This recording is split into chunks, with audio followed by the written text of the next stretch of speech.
name is Miss Maureen and I am a librarian at Hardesty Regional Library. Welcome, friends.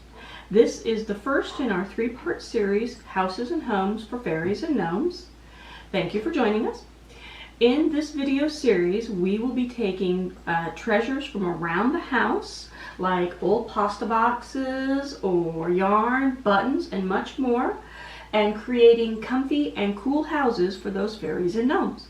I say we, Miss Julia, who you may remember from Hardesty at Home videos, she will be joining us and offering her take on fairy construction as well.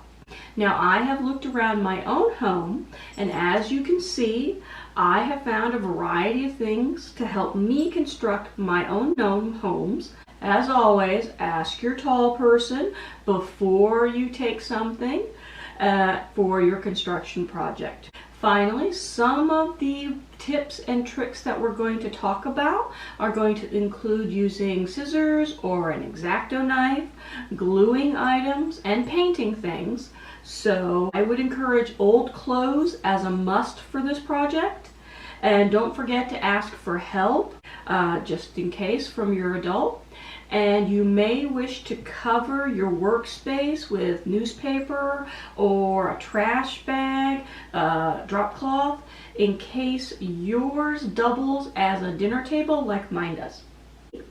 Your house can be any color or size or shape that you want. It's entirely up to you. The tips and tricks that we're going to show you are intended to help you give your house the look you want, but they are not the only way to make a fairy home. If you have a neat tip, please share with us, and we would love for you to send us pictures of your houses and homes. Now, back to the houses. Okay, so my very first house here is actually a biodegradable flower pot that I turned upside down. I painted it, I added some cool buttons and paper and some other things. So more on this house in a little bit. My second house, my fairy condo, is actually that old pasta box flipped inside out, and I did some painting and I did some wallpaper on it, and as you can see, it's got its own window, so using the pasta box was really helpful in many ways. My final little house is actually my gnome home doghouse, and this is actually a detergent cup that I glued both types of yarn, white and black, here on. So that one, it doesn't have a lot of paint, but it has a lot of fun. In our next video, I'm going to show you how I use different kinds of paint techniques to get the looks of my houses, because no matter what type of house you have, lots of colors, really cool.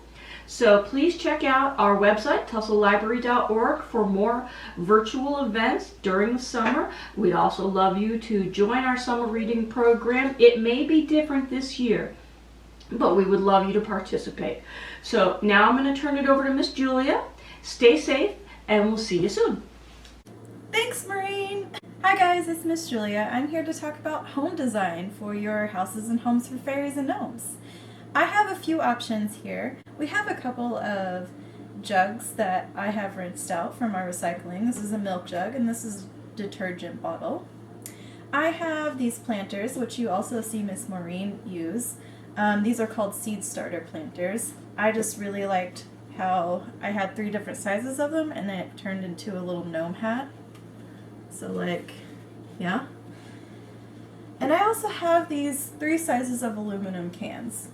If you use the planters, your planters will probably not last outside very long, as they are supposed to dissolve when they get wet. So if you want to just have your garden home or your gnome hat design inside, I would definitely suggest using this. I think my favorite, though, are the 3 different levels of soda cans. And I am going to turn these into a mushroom house.